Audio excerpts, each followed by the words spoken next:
Okay? कभी कभी ना हम जादू के खेल देखकर एकदम हैरान रह जाते हैं।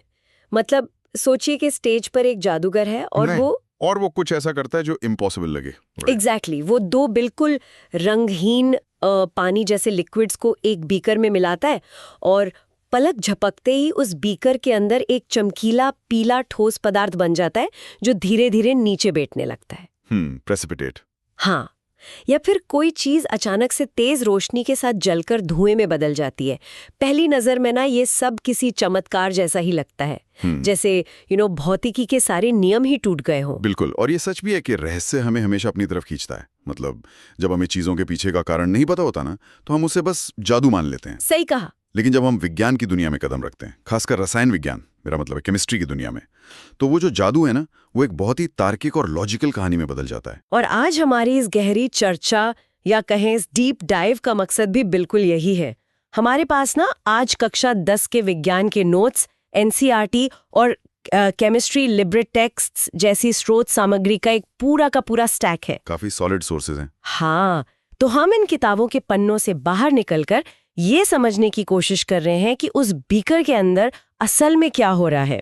हमारा मिशन है रसायन विज्ञान की 6 प्रमुख अभिक्रियाओं यानी केमिकल रिएक्शंस को डिकोड करना। लेकिन हम सिर्फ ये नहीं रटेंगे कि क्या होता है, बल्कि ये समझेंगे कि कोई भी परमाणु या एटम आखिर ऐसा बर्ताव करता ही क्यों है। और ये जो क्यों है ना, यही सबसे ज्यादा महत्वपूर्ण है। अगर हम इस पूरी दुनिया को एक परमाणु के नजरिए से देखें, तो हर परमाणु सिर्फ एक ही चीज चाहता है, और वो है स्थिरता। मतलब स्टेबिलिटी। Exactly, stability. हर रासायनिक अभिक्रिया असल में परमाणुओं की उसी जद्दोजहद का नतीजा है, जहां वे अपनी सबसे कम ऊर्जा वाली सबसे स्थिर स्थिति की तलाश कर रहे होते हैं। अच्छा। वे अपने बाहरी आवरण में यानी आउटर शेल में इलेक्ट्रॉनों की संख्या को पूरा करना चाहते हैं। इसे विज्ञान की भाषा में अष्टक नियम या ऑक्टेट रूल कहा जाता है। वाओ, ये तो बिल्कुल ऐसा है जैसे हम इंसान हमेशा एक सुरक्षित और स्थिर जीवन की तलाश में रहते हैं, एक सेटल्ड लाइफ। हाँ, काफी हद तक वैसा ही है। तो चलिए इस स्थिरता की तलाश की पहली सीढ़ी से ही शुरुआत करते हैं। इसे संयोजन अभिक्रिया या सिंथेसिस रिएक्शन कहा जाता है। किताबों में ना इसे अक्सर A+B मिलकर AB बनाने के रूप में लिखा जाता है। राइट। लेकिन इसके पीछे की असल कहानी क्या है? मतलब ये मिलते क्यों हैं? असल कहानी ये है कि दो अलग अलग तत्व अकेले पूरी तरह से स्थिर नहीं है। उनके पास इलेक्ट्रॉनों की या तो कमी है या फिर अधिकता है। बैलेंस नहीं है। बिल्कुल। इसलिए वे एक दूसरे के करीब आते हैं और इलेक्ट्रॉनों का साझा करते हैं या उनका आदान प्रदान करते हैं। और जब वे ऐसा करते हैं तो वे एक नया यौगिक यानी एक नया कंपाउंड बनाते हैं। ओके। और ये जो नया कंपाउंड है ना, ये उन दोनों अलग अलग तत्वों की तुलना में बहुत अधिक स्थिर होता है। इसे एक एनालॉजी से समझते हैं। मान लीजिए 2 अलग अलग संगीतकार हैं, ठीक है? ठीक है। दोनों सोलो आर्टिस्ट के रूप में काफी संघर्ष कर रहे हैं, क्योंकि एक की आवाज बहुत अच्छी है लेकिन उसे गिटार बजाना बिल्कुल नहीं आता, और दूसरा बेहतरीन गिटार बजाता है लेकिन वो गा नहीं सकता। अच्छा, तो वे एक दूसरे को कॉम्प्लीमेंट कर सकते हैं। एग्जैक्टली। वे दोनों एक दिन मिलते हैं, साथ आते हैं और एक बेहतरीन म्यूजिकल डुओ बना लेते हैं।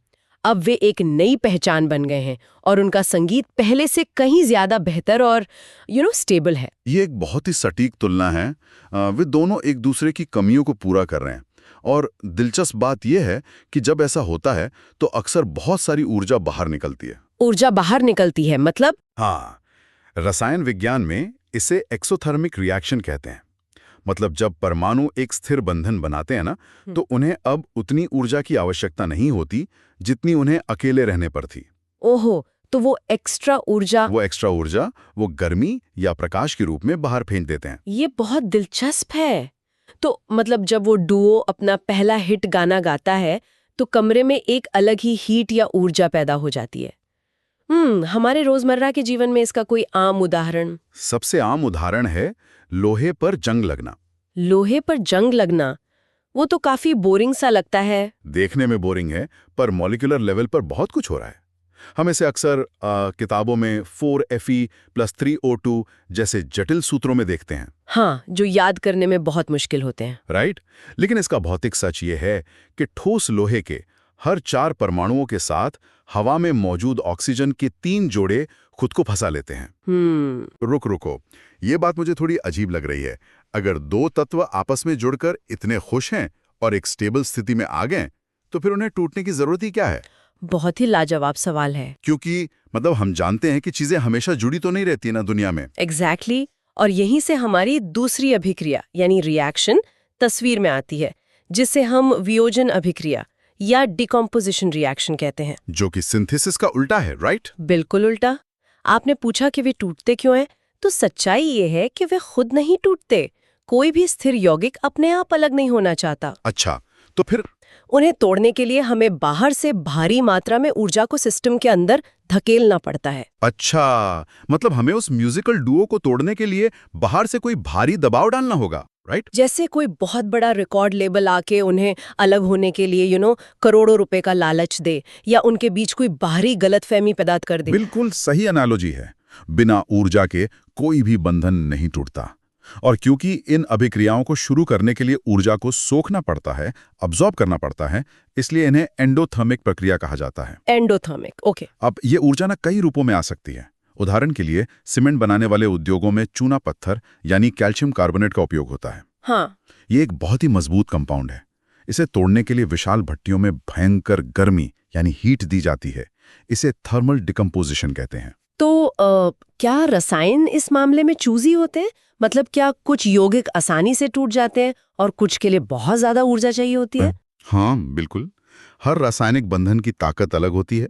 कुछ रिश्ते बहुत ही नाजुक होते हैं। हमारे स्रोतों में ना ब्लैक एंड व्हाइट फोटोग्राफी में इस्तेमाल होने वाले सिल्वर ब्रोमाइड का जिक्र है। ओहो, पुरानी फोटोग्राफी। हाँ, इसे तोड़ने के लिए किसी भट्टी की जरूरत नहीं है। बस सूरज की साधारण रोशनी, लाइट ही इसके बंधनों को तोड़ने के लिए काफी है। वाह, सिर्फ धूप से? हाँ, जैसे ही प्रकाश की किरणें इस पर पड़ती हैं, ये सिल्वर और ब्रोमीन गैस में अलग हो जाता है। और इसी तरह अगर हमें पानी को यानी H2O को हाइड्रोजन और ऑक्सीजन में तोड़ना हो तो बिजली का इस्तेमाल किया जाता है, जिसे इलेक्ट्रोलाइसिस कहते हैं। ये तो बहुत ही तार्किक है। मतलब मजबूत बंधन तोड़ने के लिए ज्यादा ऊर्जा और कमजोर के लिए कम। एग्जैक्टली। अब हमने जुड़ना और टूटना तो समझ लिया, लेकिन क्या होगा जब परमाणु पहले से ही किसी यौगिक में जुड़े हो, सेटल हो, लेकिन अचानक कोई और आकर उनकी जगह लेना चाहे?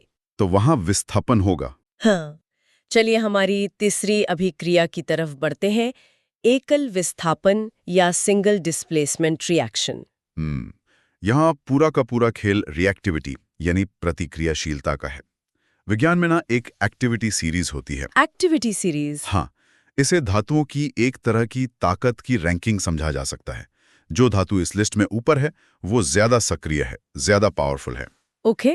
तो जब एक अधिक सक्रिय तत्व किसी कम सक्रिय तत्व के यौगिक के संपर्क में आता है तो वो उसे धक्का मारकर बाहर निकाल देता है और उसकी जगह खुद ले लेता है। इसे अक्सर किताबों में एक डांस फ्लोर के उदाहरण से समझाया जाता है कि कोई नया डांसर आया और उसने पुराने डांसर को हटा दिया। हाँ, बहुत आम एनालॉजी है ये। लेकिन मुझे ना वो एनालॉजी उतनी वैज्ञानिक नहीं लगती, क्योंकि उसमें ये स्पष्ट नहीं होता कि नया डांसर पुराने को हटा क्यों पाया, उसकी ताकत क्या थी। आपकी बात बिल्कुल सही है।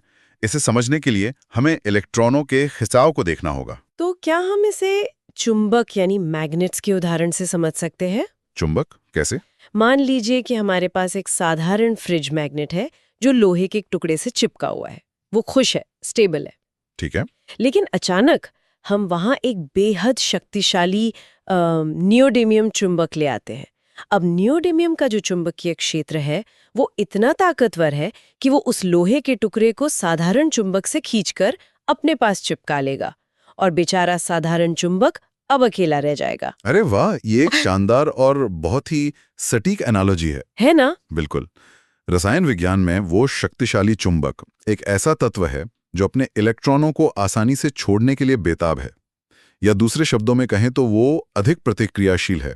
इसका कोई रियल वर्ल्ड उदाहरण है? सबसे बेहतरीन उदाहरण गैल्वेनाइजेशन की प्रक्रिया है। अगर कॉपर सल्फेट के नीले घोल में जिंक का एक टुकड़ा डाल दिया जाए तो जिंक उस शक्तिशाली चुंबक की तरह काम करता है। मतलब जिंक कॉपर से ज्यादा ताकतवर है? बिल्कुल, जिंक कॉपर की तुलना में बहुत ज्यादा प्रतिक्रियाशील है। वो तुरंत सल्फेट के साथ जुड़कर जिंक सल्फेट बना लेता है और कॉपर को ठोस रूप में बर्तन के तले में धकेल देता है। तो जिंक ने अपनी ताकत से कॉपर को पूरी तरह बाहर कर दिया। एकदम बाहर कर दिया। लेकिन कभी-कभी विस्थापन केवल एक तरफा नहीं होता ना। क्या हो अगर दो अलग-अलग यौगिकों को लगे कि उनके आयनों को आपस में पूरी तरह से बदल लेना चाहिए? हाँ, म्यूचुअल स्वैप। राइट। ये हमें चौथी अभिक्रिया की ओर ले जाता है, द्विविस्थापन अभिक्रिया या डबल डिस्प्लेसमेंट रिएक्शन। यहाँ परमाणुओं की एक पूरी तरह से नई व्यवस्था बनती है। दो यौगिक जो आमतौर पर पानी में खुले होते हैं, वे अपने आयनों की अदला बदली कर लेते हैं। ओके। लेकिन इस प्रक्रिया की सबसे खास बात पता है क्या है? क्या? अक्सर इस अदला बदली के बाद जो नया यौगिक बनता है ना, वो पानी में घुलनशील नहीं होता। वो एक ठोस पदार्थ के रूप में टेस्ट ट्यूब के नीचे बैठ जाता है। इसी अघुलनशील ठोस को प्रेसिपिटेट या अवक्षेप कहते हैं। अरे, और यही वो जादू है जिसके बारे में हमने एकदम शुरुआत में बात की थी। एग्जैक्टली। जब दो पानी जैसे साफ लिक्विड्स को मिलाया गया और अचानक एक पीला ठोस पदार्थ बन गया। मतलब वे दोनों तरल पदार्थ असल में दो अलग-अलग यौगिक थे जिन्होंने अपने आयन बदल लिए और एक नया यौगिक बनाया। हाँ, एक ऐसा नया यौगिक बनाया जो पानी में घुल ही नहीं सकता था। इसलिए वो ठोस बनकर प्रकट हो गया। बिल्कुल, वो कोई जादू नहीं था, वो सिर्फ डबल डिस्प्लेसमेंट का नतीजा था। और ये हमारे घरों में भी होता है। घरों में कैसे? जब दूध में नींबू का रस मिलाया जाता है तो दूध का फटना असल में प्रोटीनों के अलग होकर एक ठोस हिस्सा बनने की प्रक्रिया है जो प्रेसिपिटेशन के काफी करीब है। अच्छा, पनीर बनना? हाँ, एक और बहुत ही स्पष्ट उदाहरण कठोर पानी यानी हार्ड वाटर का उपचार है। हार्ड वाटर, जहाँ साबुन झाग नहीं देता। वही, जब वॉशिंग सोडा को कठोर पानी में डाला जाता है तो पानी में मौजूद कैल्शियम के आयन वॉशिंग सोडा के कार्बोनेट आयनों के साथ जुड़कर कैल्शियम कार्बोनेट बना लेते हैं। ये नया यौगिक पानी में घुलता नहीं है, ठोस बनकर नीचे बैठ जाता है और पानी नरम हो जाता है। वाओ, ये तो प्रकृति का अपना चीजों को फिल्टर करने का एक शानदार तरीका है। बिल्कुल है। तो हमने परमाणुओं का जुड़ना, टूटना और जगह बदलना देख लिया जी। लेकिन हमारे पास दो और बहुत ही विशेष प्रकार की अभिक्रियाएं बची हैं जहां रासायनिक स्वभाव में एक बहुत बड़ा बदलाव देखने को मिलता है। जी। चलिए उदासीनीकरण यानी न्यूट्रलाइजेशन रिएक्शन को समझते हैं। उदासीनीकरण असल में डबल डिस्प्लेसमेंट रिएक्शन का ही एक बहुत खास रूप है। अच्छा, उसका एक रूप है? हाँ, लेकिन इसमें मुख्य किरदार कोई आम यौगिक नहीं बल्कि एक एसिड और एक बेस होते हैं। एसिड और बेस? राइट। एसिड वे पदार्थ हैं जिनमें हाइड्रोजन आयन यानी H+ बहुत अधिक मात्रा में होते हैं जो उन्हें बहुत आक्रामक और खतरनाक बनाता है। और दूसरी तरफ बेस वो पदार्थ हैं जिनमें हाइड्रोक्साइड आयन यानी OH- होते हैं। ये दोनों प्रकृति में एक दूसरे के बिल्कुल विपरीत होते हैं। तो जब इन दोनों को मतलब एसिड और बेस को मिलाया जाता है तो क्या होता है?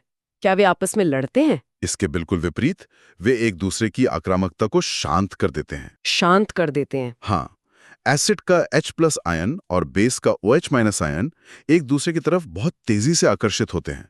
वे रासायनिक रूप से एक दूसरे के लिए इतने बेताब होते हैं कि जब वे मिलते हैं तो वो जुड़कर H2O यानी साधारण पानी बना लेते हैं। वाओ, पानी? और पानी ना तो एसिडिक होता है और ना ही बेसिक, वो पूरी तरह से उदासीन यानी न्यूट्रल होता है। और जो बाकी बचे हुए आयन्स होते हैं ना, वो आपस में जुड़कर नमक यानी सॉल्ट बना लेते हैं।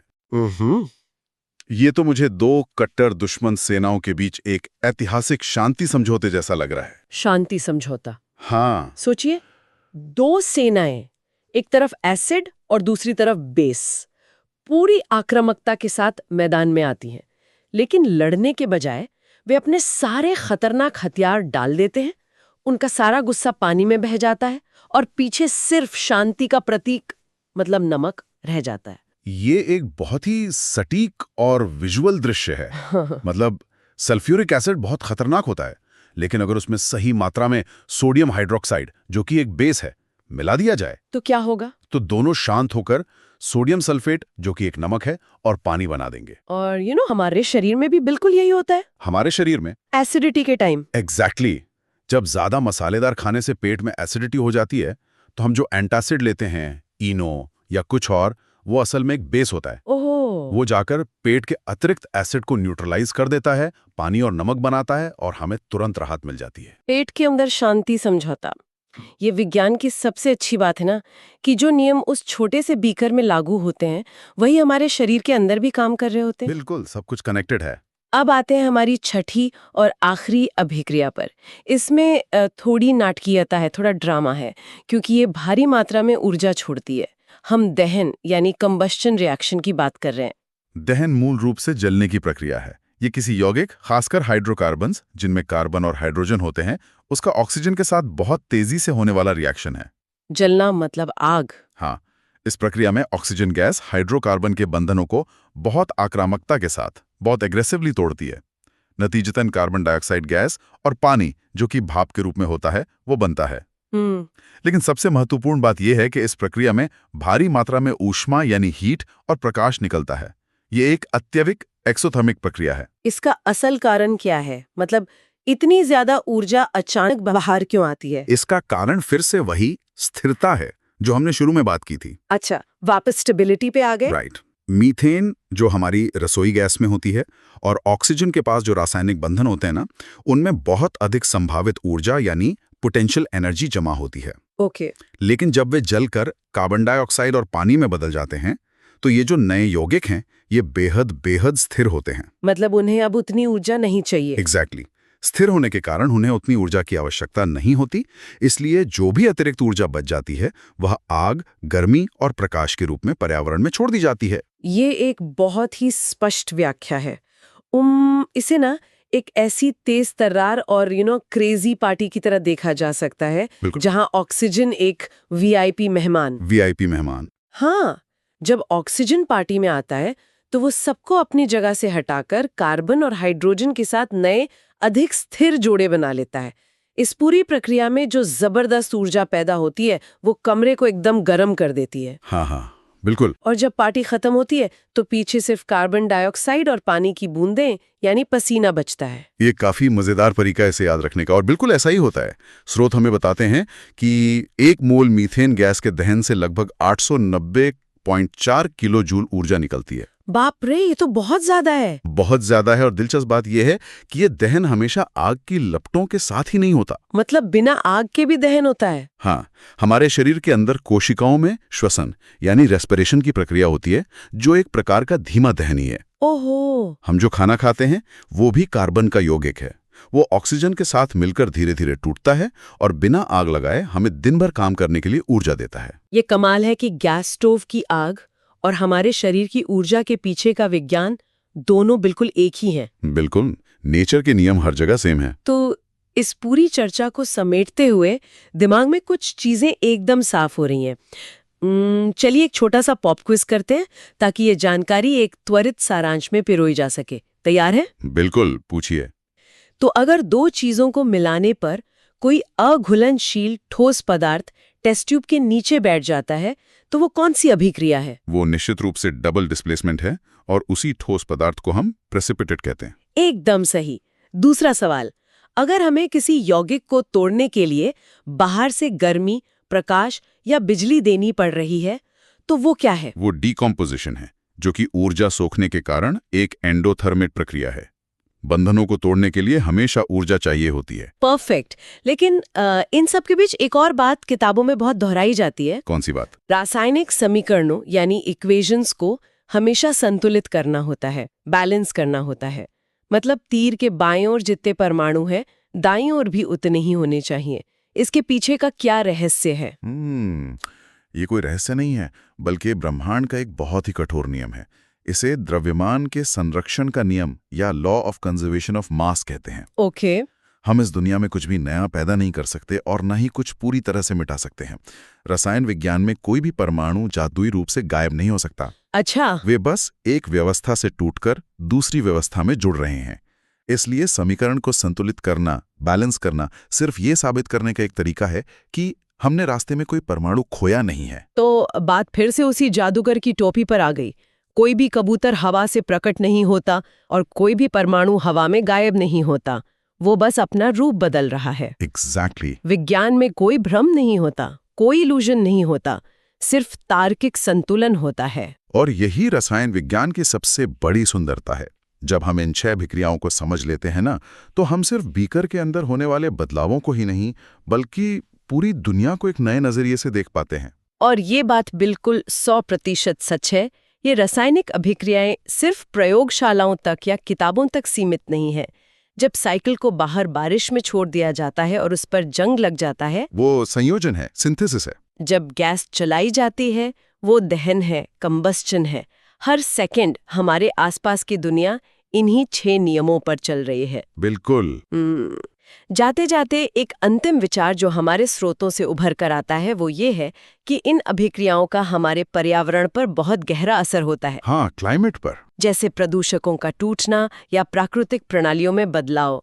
अगर हम इसके भविष्य के बारे में सोचें तो एक बहुत ही दिलचस्प सवाल खड़ा होता है। क्या सवाल है? क्या होगा अगर हम वियोजन यानी डिकम्पोजिशन अभिक्रियाओं को इतना उन्नत और सटीक बना लें कि वातावरण में मौजूद अतिरिक्त कार्बन डाइऑक्साइड गैस को बिना भारी ऊर्जा खर्च किए वापस ठोस कार्बन और शुद्ध ऑक्सीजन में तोड़ा जा सके? वाह, ये तो मतलब एक गेम चेंजर होगा। तकनीकी रूप से ये भौतिकी और रसायन के नियमों के दायरे में आता है ना? हाँ, चुनौती सिर्फ सही उत्प्रेरक यानी सही कैटलिस्ट और सही ऊर्जा स्रोत खोजने की है जो इस प्रक्रिया को बड़े पैमाने पर मतलब ग्लोबल स्केल पर संभव बना सके। और अगर ऐसा हो गया तो रसायन विज्ञान की ये बुनियादी नियम जिन्हें सिर्फ हाई स्कूल के स्तर पर पढ़ाया जाता है, वे जलवायु परिवर्तन का सबसे बड़ा और अंतिम समाधान बन सकते हैं। बिल्कुल बन सकते हैं। तो अगली बार जब रसोई में पानी उबलता हुआ दिखे या लोहे पर जंग लगता हुआ नजर आए तो ये याद रखना चाहिए